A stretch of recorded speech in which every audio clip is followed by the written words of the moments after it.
is Og. So Sipo hasn't been to the library yet, and we are.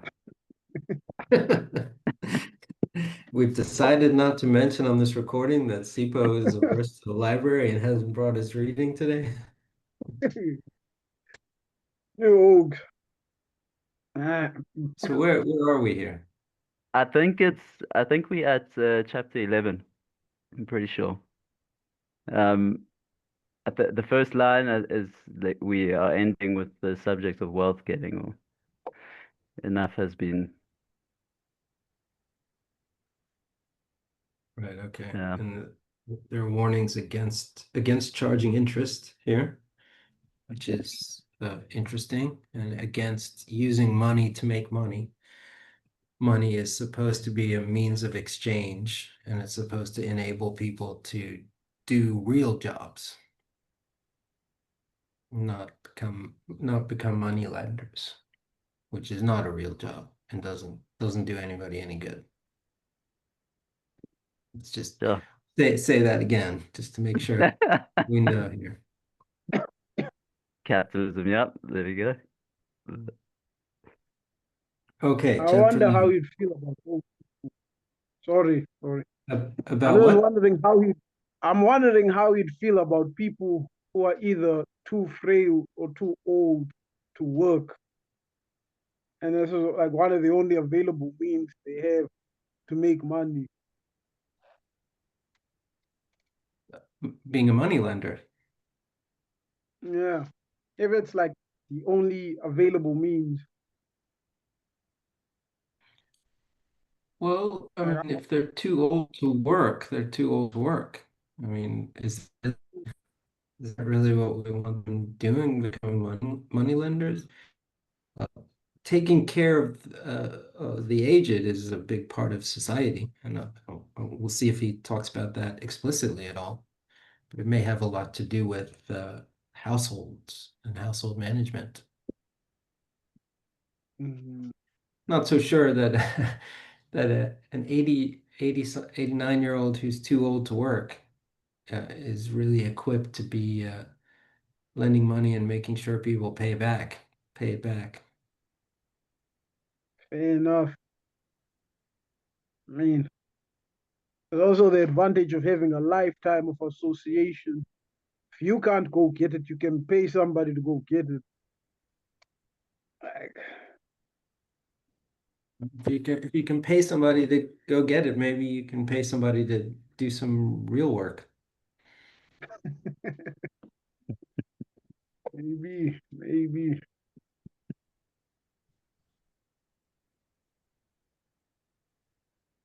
All right, chapter 11. Daniel, you want to read or should I? Um, you can read first. I'll read next. Okay. Or maybe I should read first because I don't have the Stephanus numbers. I always the translations are so different. I lose my place Sure. when Why you. don't you start us off then? Okay, so enough has been said about the theory of wealth getting. We will now proceed to the practical part.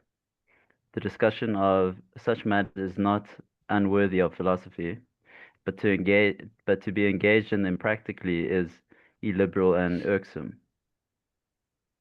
The useful parts of wealth getting are, first, the knowledge of livestock, which are most profitable, and where and how, as for example, what sort of horses or sheep or oxen or any other animals are most likely to give a return. A man ought to know which of these pay better than others, and which pay best in particular places. For some do better in one place and some in another. Secondly, husbandry, which may be either tillage or planting, and the keeping of bees and of fish, or fowl, or any or of any animals which may be useful to man. These are the divisions of the true or proper art of wealth getting, and come first. Of the other, which consists in exchange, the first and the most important division is commerce, of which there are three kinds: the provision of a ship, the conveyance of goods, exposure for sale. these again differing as they are safer or more profitable. The second is usury, the third service for hire. Of this, one kind is employed in the mechanical arts, the other in unskilled and bodily labor. There's still a third sort of wealth getting, intermediate between this and the first or natural mode, which is partly natural, but is also concerned with exchange. The industries that make their profit from the earth and from things growing from the earth, which although they bear no fruits, are nevertheless profitable. For example, the cutting of timber and all mining. The art of mining, by which minerals are obtained, itself has many branches, for there are various kinds of things dug out of the earth. Of the several divisions of wealth getting, I now speak generally. Minute consideration of them might be useful in practice, but it would be tiresome to dwell upon them at greater length now. Those occupations are most truly arts in which there is the least element of chance. They are the meanest in which the body is most deteriorated, the most servile in which there is the greatest use of the body, and the most illiberal in which there is the least need of excellence. Works have been written upon these subjects by various persons, for example, Chares the Perean and Apollodorus the Lemnian, who have treated of tillage and planting, while others have treated of other branches. Anyone who cares for such matters may refer to their writing. It would be well also to collect the scattered stories of the ways in which individuals have succeeded in amassing a fortune. For all this is useful to persons who value the art of getting wealth. There is the anecdote of the Thales of Malthian and his financial device, which involves the principle of universal application, but is attributed to him on account of his reputation for wisdom.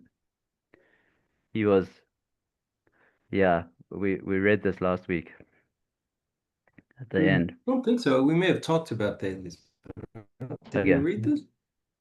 We read I it. think so. Yeah. But let's go over it again. Let's go over it Yeah. again. It seems important.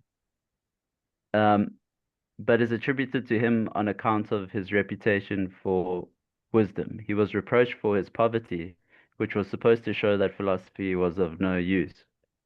According to the story, he knew by his skill in the stars, while it was yet winter, that there would be a greater harvest of olives in the coming year. So, having a little money, he gave deposits for the use of all the olive presses in Chios and Miletus, which he hired at a low price because no one bid against him. When the harvest time came, and many were wanted all at once and all of a sudden, he let them out at any rate which he pleased, and made a quantity of money. Thus he showed the world that philosophers can easily be rich if they like, but that their ambition is of another sort. He is supposed to have given a striking proof of his wisdom, but, as I was saying, his device for getting wealth is of universal application, and is nothing but the creation of a monopoly. It is an art often practiced by cities when they are want of money. They make a monopoly of provisions. There was a man in Sicily who, having deposited with him, bought up the iron from the iron mines. Afterwards, when the merchants from their various markets came to buy, he was the only seller, and without much increasing the price, he gained 200%, which when Dionysus heard, he told him that he might take away his money, and that he must not remain at Syracuse, for he thought that the man had discovered a way of making money which was injurious to his own interests. He made the same discovery as Thales. They both contrived to create a monopoly for themselves, and statesmen as well ought to know these things, for a state is often as much in want of money, and of such devices for obtaining it, as a household, or even more so. Hence public men devote themselves entirely to finance.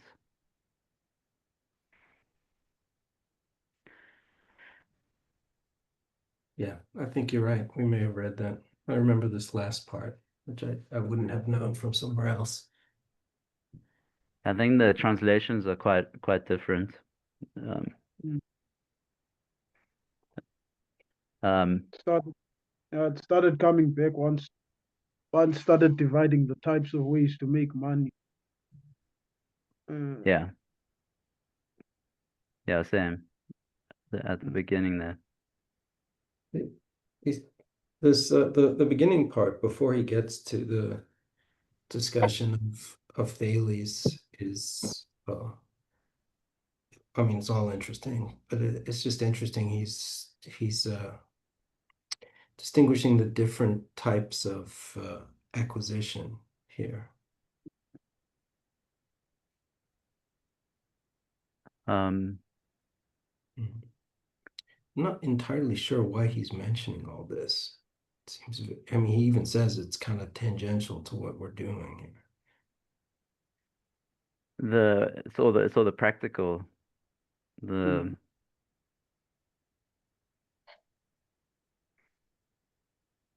just mentioning it to include it, like, mm, because the statesmen have to have a sense of this practicality. mm. Um, I, what's I the was getting more. distinction at the beginning? I was getting more of a sense that he was mentioning it to say these are the ways to make money, but we shouldn't be making money just to make money. You get what I mean? Maybe I Yeah, misunderstood it, but that was the sense I was getting. That look, we still need acquisition, and yeah, the ways to acquire. We should avoid just acquiring, especially that story at the end. Uh, Thales and who's the second guy? After Thales, you just mentioned, said it discovered the same thing Oh, that it the didn't. guy with the iron. Yeah, that would be mm. injurious. I don't think his name is mentioned here, is it? Yeah, Wasn't it? a man from Sicily. Mm.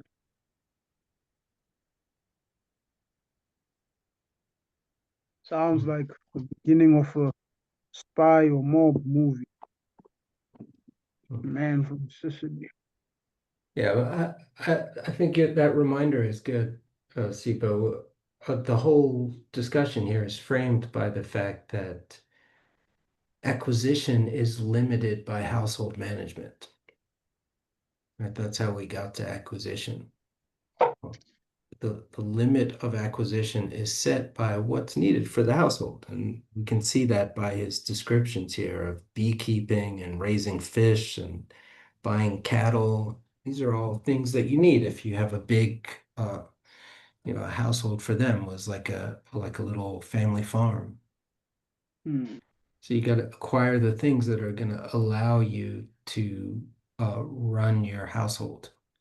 And these money-making ventures that revolve around cornering the market and creating a monopoly are just about money making in an unlimited sense, divorced from the need to run your household. Although at the end he acknowledges a little bit, our politicians should know how to do this just in case, because sometimes Yeah, desperate times require desperate measures. But yeah.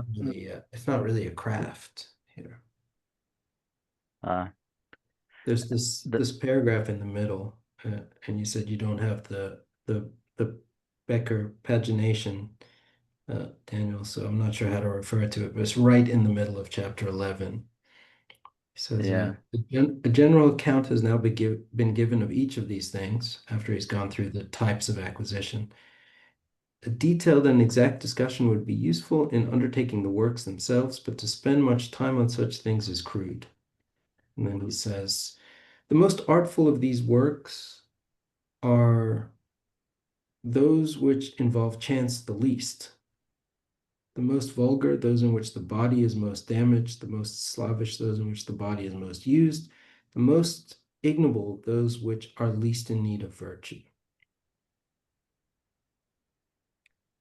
So the ones that involve chance the least are the ones that are the most connected to the craft, to craftsmanship. And the the higher crafts are the crafts that involve the mind more and the body less.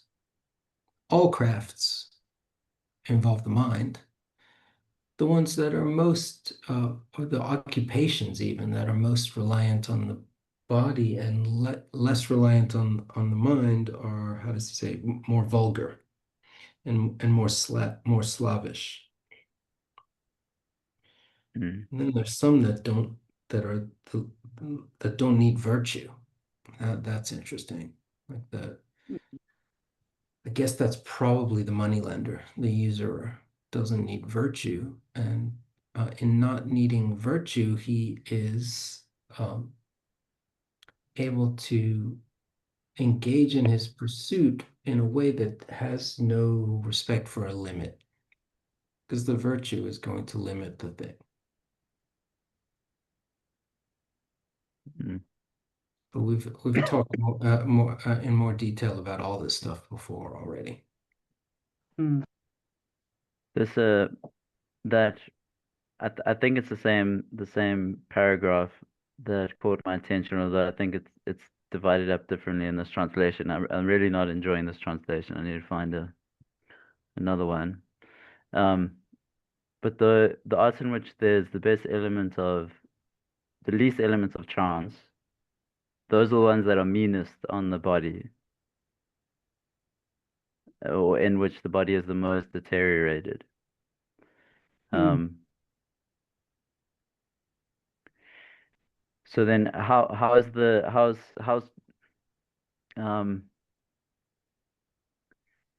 tasks that are requiring, and those are also the tasks in which there's the least need of excellence.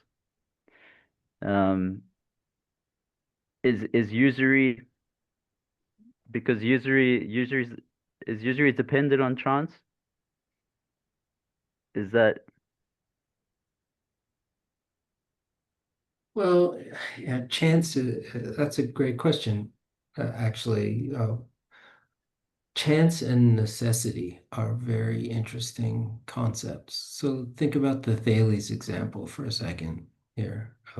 Thales predicted the bumping olive crop. Was that chance? yeah. I don't know. He used his knowledge of astronomy and he figured out that the weather was going to be good this particular year for growing olives.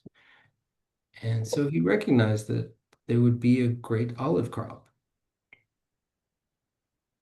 Mm. Is that chance? No, yeah, Mm. that's that's not chance. That's Well, I mean, it's not, I guess it's not chance, but it's also, it's not a result of his skill that this next year will be a great year for growing olives, right? Okay. yeah.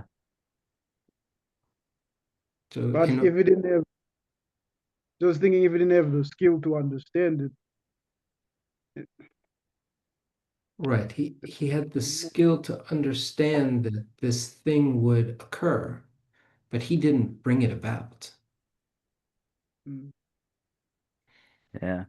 So if you think about it in terms of the craft, the the shoemaker works the leather into a state in which it is usable. It's a result of his actual forethought and his work, his doing. Chance has nothing to do with that part of it. There may be mm, chance involved in other ways, but not in that way. Thales had nothing to do with bringing about the bumper olive crop. It's not a result of his his craftsmanship. Relative to him, it's just happenstance. It's just chance. Mm. He predicted it, which is clever, but it's not something he brought about. The more the craft doesn't rely on anything that is not in the craftsman's power to bring about, the more what's the word he uses?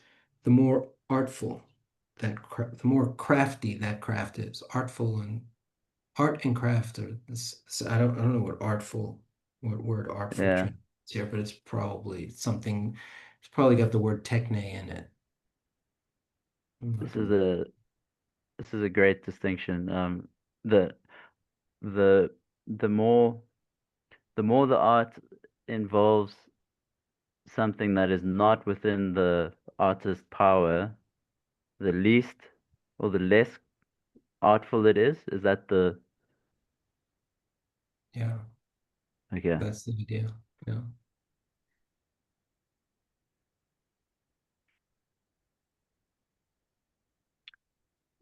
Yeah, I mean, this is something that is familiar to us from Aristotle's ethics as well, because in this way, ethics is very craft-like, and the good life, the happy life, is the most self-sufficient. It's the it's in our power to be happy. Happiness is something that is as in our power as anything. So too, uh, craftsmanship is most crafty, most craftsmanshipy if all of it is in our power. Otherwise, if the craft involves a lot of randomness, then we don't know who the best craftsman is. Somebody, somebody gets lucky, somebody gets unlucky to in all sorts of degrees. The one where things are most completely in our power is the one where we can see, like, whatever result occurs, it's all about what this guy did. Yeah. When you say it like that, sounds obvious. When you say it like that, it's like who would disagree with that? Yeah, it sounds like a tautology, really. Mm. Just a second ago, it sounded ridiculous. It was ridiculous. This actually came up yesterday. I was talking to somebody about this, and it came up. I used to make mead with some friends of mine. You know what mead Make is? what? Honey wine, mead, Oh, oh. and uh, craftiness had very little to do with it. I mean, some of our batches came out, and they were just like the best mead we've ever had, and some came out, and it tasted like somebody drank the good meat and then vomited it back, and now we were drinking the vomit. That's how bad it tasted. I mean, and we thought we were doing the exact same thing, but there's a lot of chance involved. And that was a pretty good sign that we were not really that good at it. Yeah. It wasn't really that craftsmanship. So then, like, I'm wondering about the um this part of the craft that works with the material because that seems to be where the chance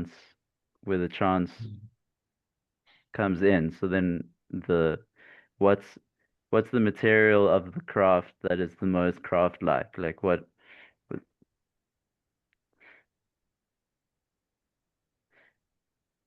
like vaguely oneself or um,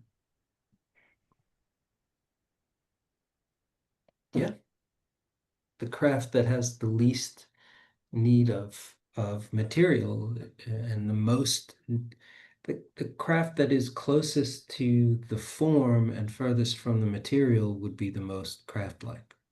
That's it. I think you kind of gave the answer. It's in the question. yeah, the and the form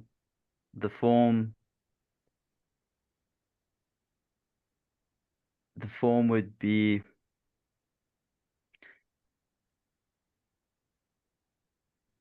well, this is where it gets like the expression. The form would be I don't know. The form would be the shaping the so this you can get clever about the olive season and then you can acquire the olives and then you can be clever about the way that you distribute them as well so that you can earn money. Now, if that's not put to some kind of purpose, then it's a usury. So uh, not some kind of purpose, but if it's not fitting in the purpose of a just state, say, or the running of the household, then it's uh, for its own sake, and it's become uh, usury, or it's what we're pointing away from. No, I don't think so. I mean, this is a little bit off topic here, and usury is a particular thing. Usury is the way my translator is translating it as money lending. Usury is giving people money, lending people money and charging them interest and making money off the interest. Yeah. Right? That's not what Thales did. Thales did Oh something yeah. else. Yeah. Yeah. Okay. Re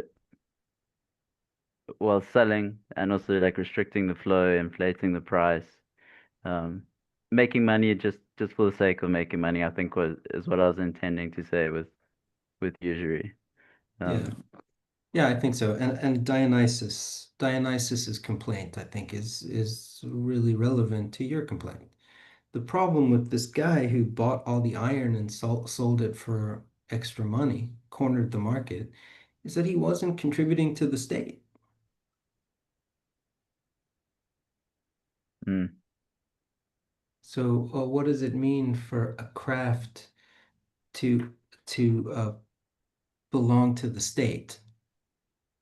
And what is this? How does this relate to the crafts that are more and less crafty, more and less reliant on chance? Well, um, we've talked a lot about this architectonic structure where the higher craft uses the lower craft. The so the material of the higher craft is the lower craft. But that means that yeah. the material of the craft is already a product of craft, which means it's further removed from material and from chance. Yeah. Material is Yeah. already kind of formal. Yeah. Yeah. Are you guys with me here? Very So much. Yeah. in this claim that we see that once we unpack it, it's completely obvious. In this claim is further support for the picture that Aristotle's been developing, which is that the higher crafts rule the lower crafts, and these higher crafts that are ruling are actually higher. They're more crafty because they have less chance built in. Because even their material has already been given this formal quality. And again, we want to ask about, like always, we want to use this to reflect further on our highest craft. What is the highest craft that isn't for the sake of any other craft? But now we're asking the question, what is this highest craft that is the furthest removed from chance? Furthest removed from chance, furthest removed from material, furthest removed from viciousness.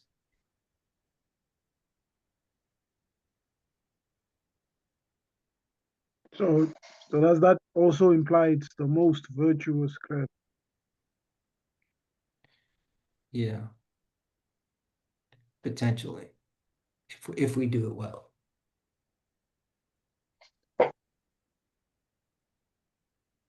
There's this um a reflective there's even the fact of reflecting on the possibility of such a craft that includes the lower crafts in its material. So reflecting on Eh, Um,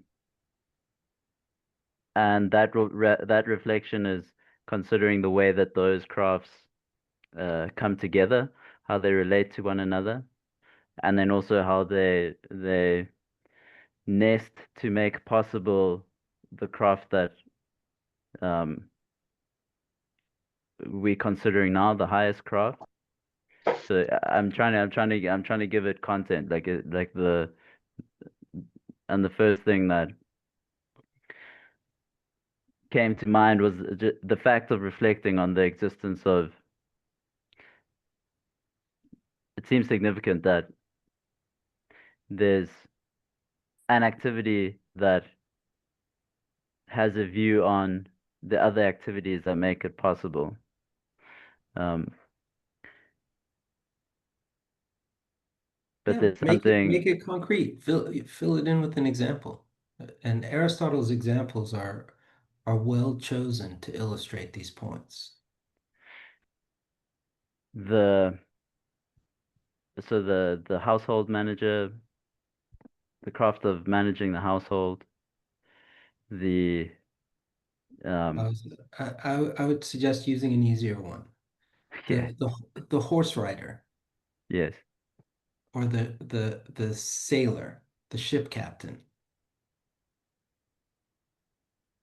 So these the guys ship are going to captain, use they're going to use other crafts.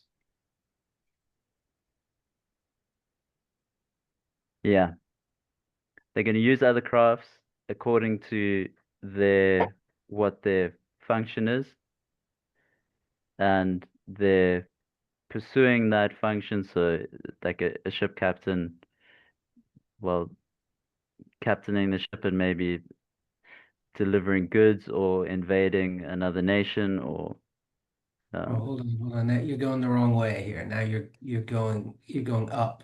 Now you're the ship captain is being used by the general here. yeah, You want to go down. Which crafts is the ship captain ruling?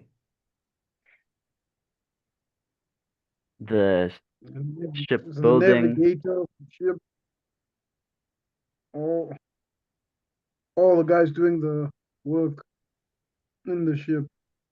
Yeah, the sailors, the shipbuilder, the the rudder maker is the example that Aristotle likes to bring up. The rudder maker for the building the ship and the bridle maker for the making gear for horses. Those are interesting choices because they're both things that you use to steer, which is what the ruler does, is steer things. So does the shipbuilder know how to make a rudder? No, not as a ship. I'm sorry, does the ship The captain, captain know how to make a rudder? Not insofar as he's a ship captain, any more than the shoemaker knows how to make leather. The material for his craft comes to him. On the other hand, who's the person who tells the shipbuilder whether or not the rudder is a good rudder? It's going to be captain. the ship captain. So there's a relationship between the crafts. I think this is what you're getting at, Daniel. And the relationship between the crafts is intrinsic to the crafts themselves. By virtue of what they are, the ship captain rules the shipbuilder because his craft rules the other person's craft. And the material, just to bring it back to the point we're on now here, the material of sailing, of ship captaining, is already a material that has craftsmanship built into it. It's less purely random. And what's the word my translator uses here? It involves chance less than the material of shipbuilding does. Shipbuilding has to use actual wood, Mm, and the wood is, you're going to get different quality woods. And there's going to be mm, more chance involved. Just use what you can get.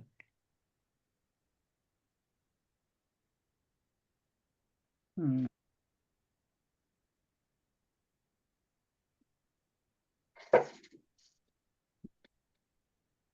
The mm, mm, there's ambiguity, at least in this translation, in this passage. So those occupations are most truly arts in which there is the least element of chance.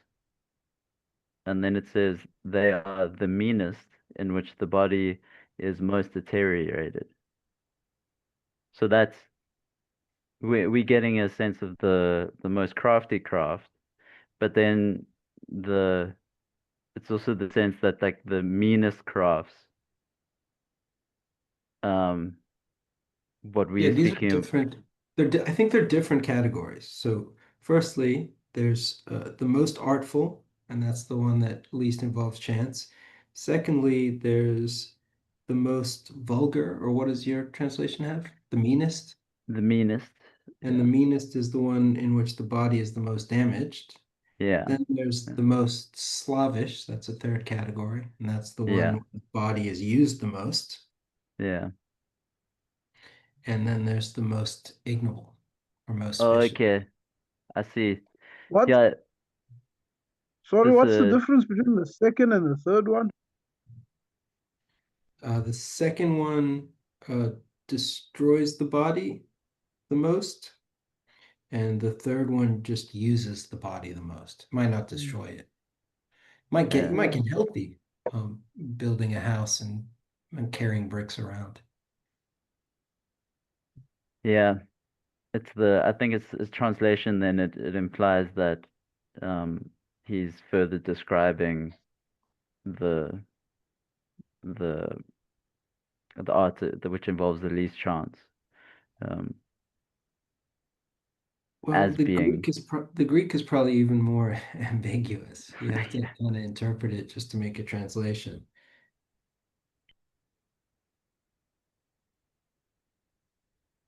the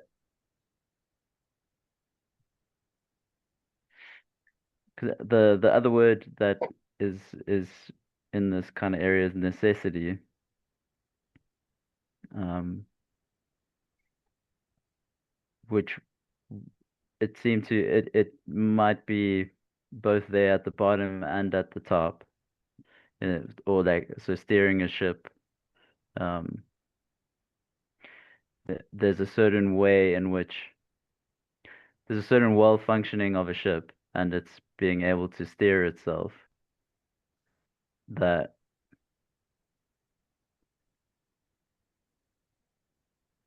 then there's the necessity of cutting and shaping wood to make a I don't know if the what was confusing about that passage was the way that chance was used. Um, Yeah. Chance or necessity is in Plato and Aristotle is actually um it's we think of chance and necessity as opposites. For these guys, the opposite of necessity is reason, which is kind of surprising, actually. And but you can kind of see it in terms of craftsmanship. Uh, um, what is rational is what is most conducive to something being good. All right. So the the the shipbuilder, when he's building the ship and he's being rational, is um, shaping and fashioning the ship so that it does whatever it's supposed to do best. And he's told that by the ship captain. But whatever he does in order to make the ship best is an act of reason and an act of craftsmanship. On the other hand, the shipbuilder has to build the ship out of wood and out of cloth and out of rope and whatever other materials he has to use. And those materials behave in certain ways, and he has to respect those certain ways that the material behaves. That's necessity. Okay, so they're the two opposing forces in some sense in craftsmanship. Rationality or reason, that which seeks what is best, that which is connected to the end. And then there's necessity, which is that which is connected to the material and what you have to do with the material to make it be the way that it is, to make it conform to reason. The Yeah. closer you can get to reason and the further away from necessity, the less chance is involved in your craft. Yeah. I mean, Larry, we've been taking classes with you since 2017, and this idea that the rational is what seeks the best or brings about the best. Like it's such a radically different idea to my insistent common sense notion that like um that it's like the implications of that idea like um I, I guess it's that this difference whatever happens in when time becomes modernity and the difference with classical thought like it seems to be somewhere somewhere there, but yeah, it's Yeah, it's a different meaning of reason from what you're going to get from most people in, well, really everybody in the Rhodes philosophy department, but most people in philosophy departments nowadays, I would suggest. And it's connected also to the way we look at desire. So we think of reason and desire as completely different sorts of things. This is one of the legacies of David Hume, who stated this very powerfully.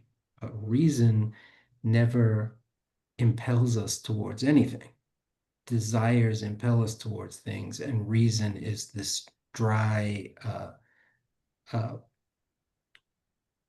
what's the way of describing this? It just weighs the options and puts things in relation to each other. Relation is the word that Hume emphasizes. Reason is about relations. Desire is about like substantiality. That's not the account of reason we're getting here. Reason, in its most basic sense for the ancients, for Plato and Aristotle, I would suggest, is that it is a desire for the good. That's what reason is. It's or everybody desires the good, according to Plato, and I think Aristotle agrees with that well, fundamentally agrees with that. And each particular desire is a desire for a particular good. So thirst is the desire for drink, and hunger is the desire for reason is just the desire for goodness itself. It's set over the form of goodness. So reason in its different manifestations manifests as these different desires and each craft has its own reason, which is its desire for its good and so on and so forth. And yeah, so that relates to what we're doing here because the craftiest part of the craft is the part that is most connected to the end of the craft, which is the good of the craft.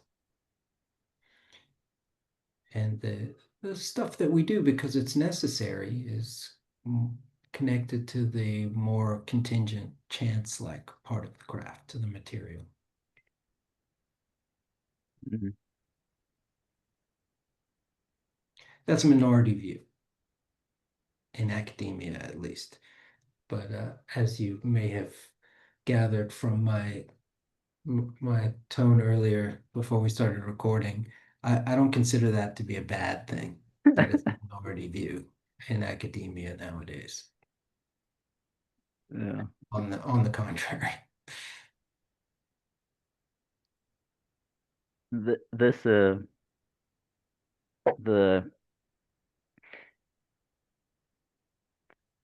the reason is most connected to the end or to the good.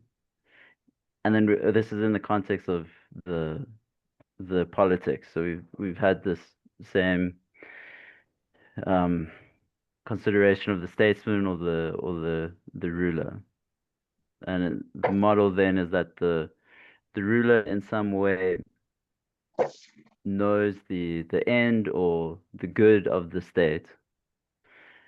Um, but then this, or at the same time, this notion that the end of the state is in some way the completion of the individual, or affording the individuals within the state becoming completing their nature or becoming as complete as they can. So the the two ways in which the two ways that might be one way, or the good that the ruler knows, the good that the ruler is set over, um, is, and then this is like the where my thought stumbles, but it's like this the simultaneousness of the good of the state and then the complete person, and then how those two come together if it's the same thing, um, the same end, the same good. Yeah. Yeah. I'm gonna resist answering that question in general here, or trying to answer it in general. But we can look at the particular example here. So the sailor is the ruler of the shipbuilder, right? They stand in the same relationship to each other as the political ruler stands to the people of the state. Okay, well, what's the relationship between the sailor and the shipbuilder? Well, the rational part of the shipbuilder, the good that the shipbuilder is attempting to accomplish or instantiate, is determined by the sailor. His connection to the shipbuilder is the good that the shipbuilder is trying to accomplish. Are you with me here? So I think his so, yeah. rulership of the shipbuilder is connected, intrinsically connected to the good of the shipbuilder as a shipbuilder.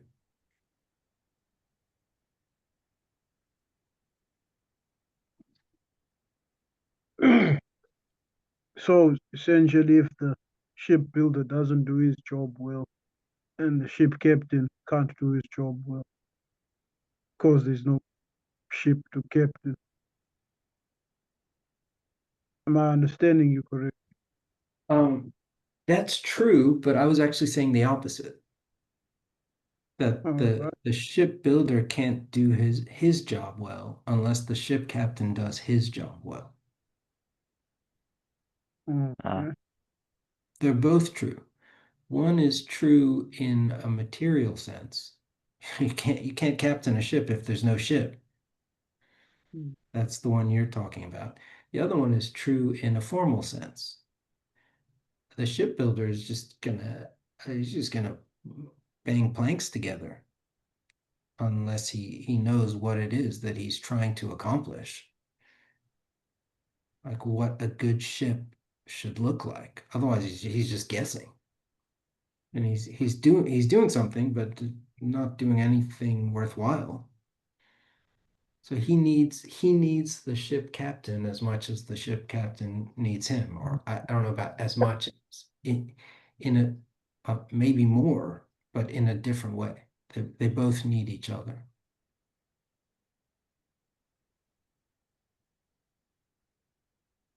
One for the means and one for the end.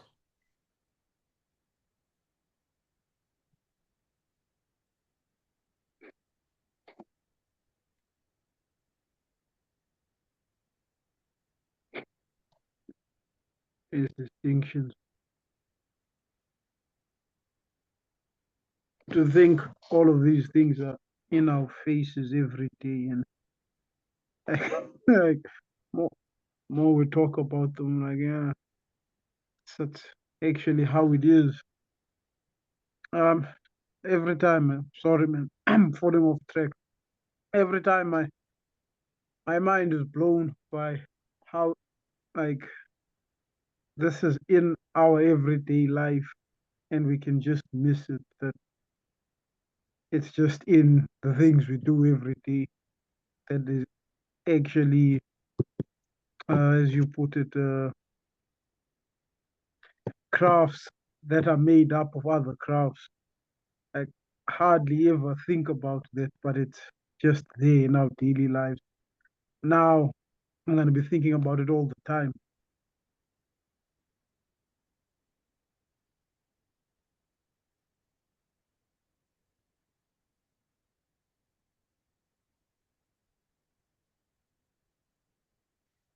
It's really not that warm here, and there's people walking around in t-shirts. I don't understand Midwesterners. They're just built of different material than I am, I think. And we have been here too long. You've been here too Really. long. You've adapted to living here now.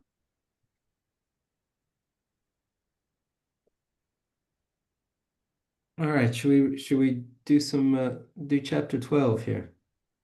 Since we Let's haven't go. Yeah. gotten to any new material and we only have 30 minutes. Let's go. All right, I'll read chapter 12. Since there are three parts of the art of household management, mastery, which was spoken of earlier, paternal rule, and marital rule, the latter two must now be taken up. These differ fundamentally from the former, since one ought to rule a wife and children as free persons, though it is not the same manner of rule in each case, the wife being ruled in political, the children in kingly fashion. For the male, unless constituted in some respect contrary to nature, is by nature more expert at leading than the female, and the elder and complete than the younger and incomplete. In most political offices, it is true, there is an alternation of ruler and ruled, since they tend by nature to be on an equal footing and to differ in nothing. All the same when one rules and the other is ruled. The ruler seeks to establish differences in external appearance, forms of address, and prerogatives, as in the story Amasis told about his footpan. The male always stands thus in relation to the female, but the rule over the children is kingly, for the begetter is ruler on the basis of both affection and age, which is the very mark of kingly rule. Homer thus spoke finely of Zeus when he addressed as father of men and gods, the king of them all. For by nature the king should be different, but he should be of the same stock, and this is the case of the elder in relation to the younger and the begetter to the child.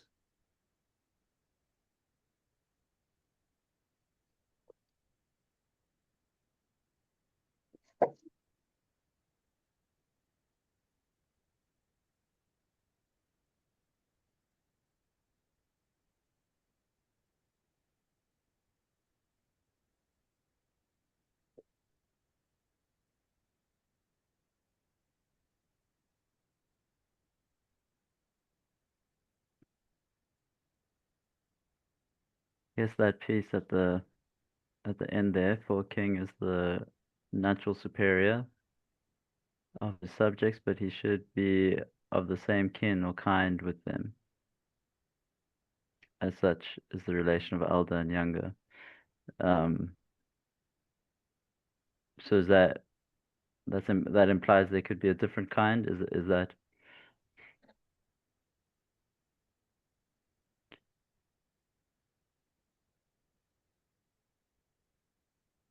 I didn't understand the question there, Daniel. if the natural superior of his subjects, but he should be of the same kin or kind with them, does that imply that there could be an unnatural superior? And then what would that mean to be uh, unnaturally superior or of a different kin or of a different kind? Or um, I suppose it's a similar thread to this god or beast, um, or the natural slave, or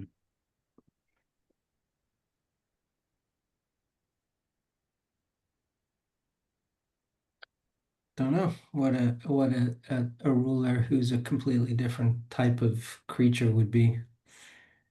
But I think what he has in mind is that kingly rule is different from first of all, I mean, it's different from political rule here, but also it's different from something like uh, owning animals, shepherding.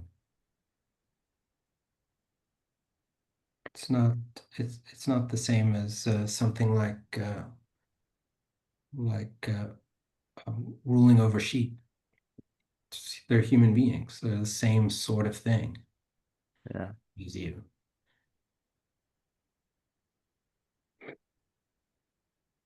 So is ruling a household,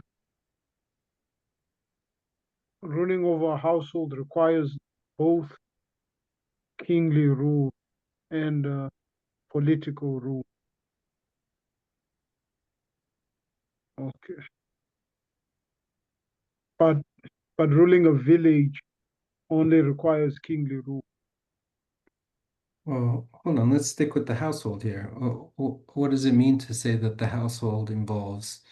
I mean, that's I think the essence of the chapter, Sipa.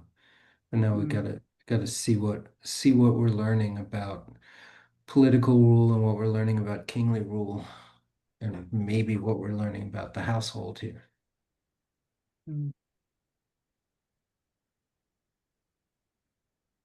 So political rule is for a free person. Uh, and then kingly rule. I can't remember the exact description that he gave.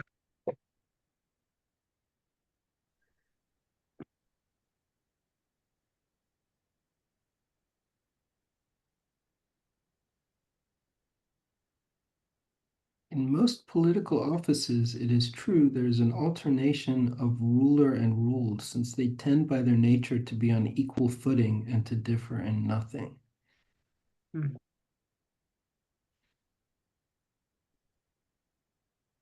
So people are ruled. If you put people are ruled politically, are people. It's when you're ruling equals, and then when it comes to ruling as a king, you're not equals for some reason, whether it be age or because somebody is, I guess, the parent of children. Well, Could you read the part about the king again? Sorry, I'm trying to remember the other part about the kingly yeah, rule. you gotta get a copy of the text. I Any mean, you do opportunity. need to get a copy of the text. Which part about the king here? The man The who one where stands, he yeah, rules but over his children, or but something like that. rule over the children is kingly, for the begetter is ruler on the basis of both affection and age, which is the very mark of kingly rule. Okay, so the mark of kingly rule is affection and age. What Uh, is the affection part? Like it's the affection part that's losing me. Uh, is affection necessary for kingly rule? I don't know. It's a weird thing to say, the very mark of kingly rule. But somehow the parenthood, the father is like a king over the child and like a political ruler over his wife. Hmm. Or what's the difference here? In the one One case, is yeah, is the difference that one is his equal and the other is not. yeah, one is roughly an equal, although there's clearly some sexism here that the man is constituted uh, by nature more expert at leading, Hmm. but they're roughly equals. You are ruling not somebody you are master over in some kingly way, but Hmm. somebody who you are partners with. You're the ruling partner. That's why sometimes political rule just alternates. Hmm. Uh, in relation to children, it's totally different. There's no alternation, there's no equality. You're you are taking care of them. No, it's not kingly rule. His idea of kingly rule is not tyranny. Kingly rule is opposed to tyranny. Kingly rule is a rule that is for as much for the benefit of the ruled as for the ruler, but they're not equals. There's no there's not the same reciprocity as there should be in political rule. No, it's closer to the shepherding example you're talking about. The kingly rule is closer to shepherding, yeah. Hmm. It's like shepherding, except the ruler and the ruled are of the The same same stock. kind. Hmm. The same kind. Hmm.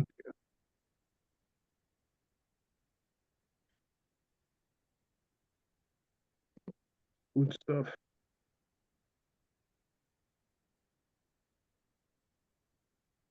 Oh, chapter 13 is a long one. Oh, we're about to finish book two here. Once we read chapter 13. We're starting book two at the end of We're about to finish book two, not one. About to book finish one, book yeah. one. You start book two, yeah. Sorry. I was about to say I really need to get a take. Like I'm confused. I'm confused. I think you need to get a text just to become the sort of person who uses the library and gets texts. You're gonna be the one responsible for explaining this to people soon. Eh, man, why you this guy?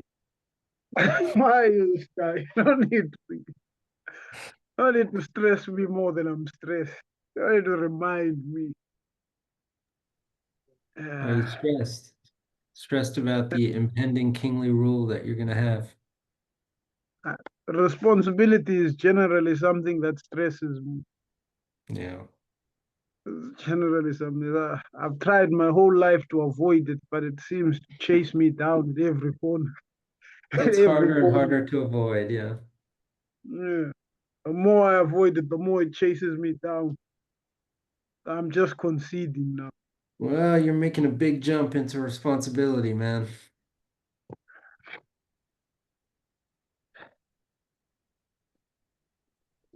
Here's what it is, gents. It is what it is.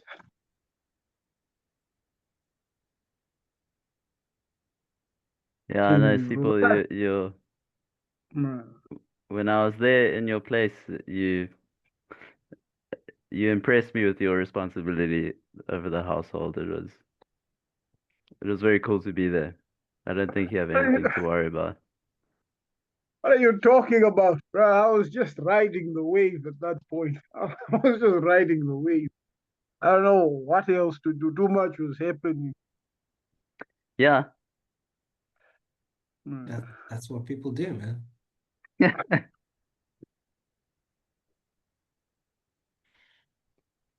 No secret cheat code to help me through this. Besides getting a book You're from the asking the library. wrong people, I think. I'll take any advice right now. I'll take any advice right now from anyone.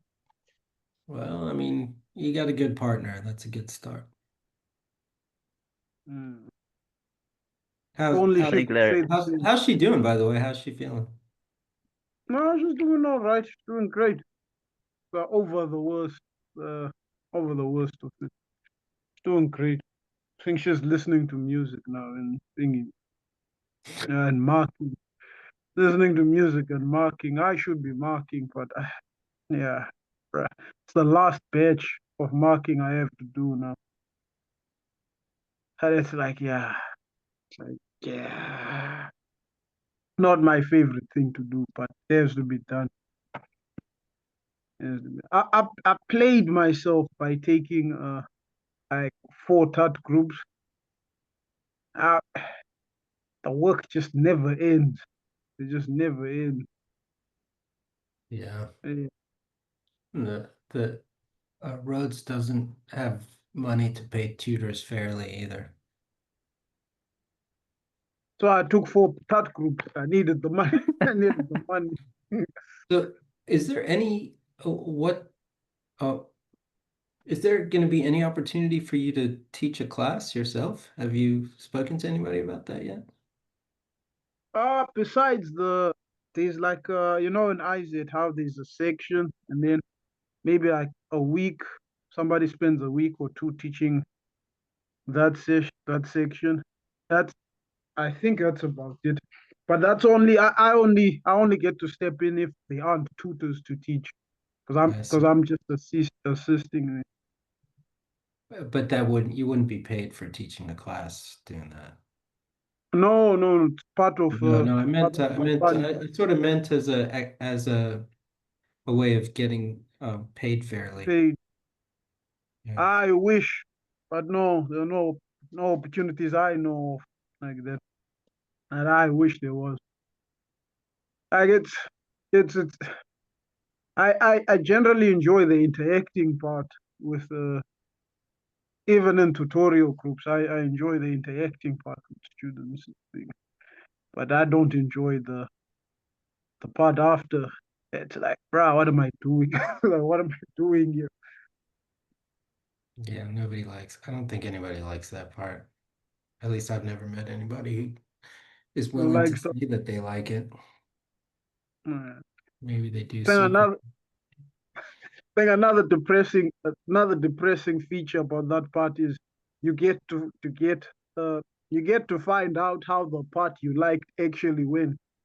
I didn't go the Yeah. way you thought it went. It didn't go the way you thought it went in your head. Like, oh my god. It's just like, yeah. The cherry on the crap sundae. It's like, yo, Like, this is what you thought I was saying in class when you were nodding your head and smiling enthusiastically? bruh. Also, sometimes I feel for the students, they do too much. Like, it's just too much. Like, how can you have so many different things in your head all at once? And then you got to remember something the following week. Like, I think undergrads just do too much. It's way too much. Or maybe I'm just lazy. I'm just lazy. Hmm. So are you grading tests or marking tests or papers? Tests and tutorials. Tests and tutorials. Okay. There was some Uh, discussion the last time I was in a faculty meeting with the philosophy faculty about chat GPT and worry about students using that sort of thing. But I guess if it's tests, that's not an issue. Not a problem, man. I mean, what are we gonna do? It's here. Like, Yeah, it's I definitely heavy. can only care so much about somebody who wants to take shortcuts. Me, if you want to take the shortcut, take the shortcut. At the end of the day, you left with you left with consequences of taking a shortcut. I can only care so much. Like policing, all that stuff is no, not about that life. Yeah, I Not mean about, there is some sense to that. hmm. Uh, on the other hand, it goes back to that conversation we were having earlier about the Rhodes degree being worth something. And these students who are getting degrees by cheating are decreasing the value of these degrees by making it, they're going into the workforce not knowing anything, not prepared because they cheated their way through undergraduate. And it becomes a problem for students that got a degree fairly and actually might be worthwhile workers. I don't know. At that stage, I kind of feel like if you got it fairly, you'll be able to figure something out. Amount of thinking they force you to do here, you'll be able to. Well, if you are thinking, the amount of thinking you've been forced to do, it'll eventually something's gonna kick in. Some might not be what you wanted, but there is benefit. Like I'm seeing benefits to struggling as opposed to when I was not struggling. Like when I knew how to just jump a hoop, I was like, I can get through this by just Yeah. doing this. And I didn't benefit I anything from it. Yeah. Yeah, I agree with you about that. The primary benefit of at least philosophy is just actually doing the work. It really is its own benefit. You become a certain sort of person.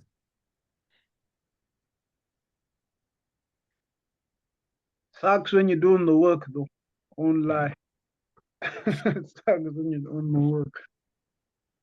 Most of the time. Every now and then it can be fun. Hmm. So when you say you're getting back, So my flight to Cape Town from Atlanta is July 7th. I'll probably spend a ah, week in Cape Town. Get you to still get to Rhodes mid-July. uh, mm, bruh.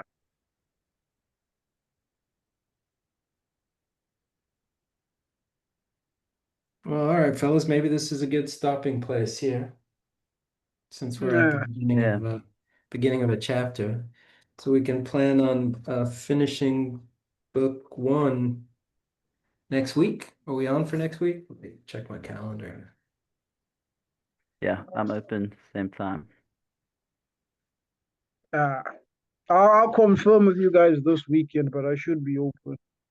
Thing is, I don't know how long I'm gonna be. I don't know how this going to for both of things gonna end up because sometimes you get there and things don't work. Oh, Mm. yeah. You going this weekend? And no, I can't go on the weekend. I have to go when the traffic department's open. So I'm gonna leave probably Thursday. And I'm hoping when I get there, they're not gonna tell me the system's down. Then I have to come back again. Can you not Uh, call beforehand and check if the system is up? eh, you wanna stop recording, Daniel?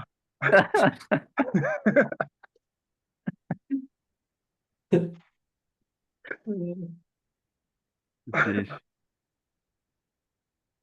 Yeah, let me do that. Bruh. You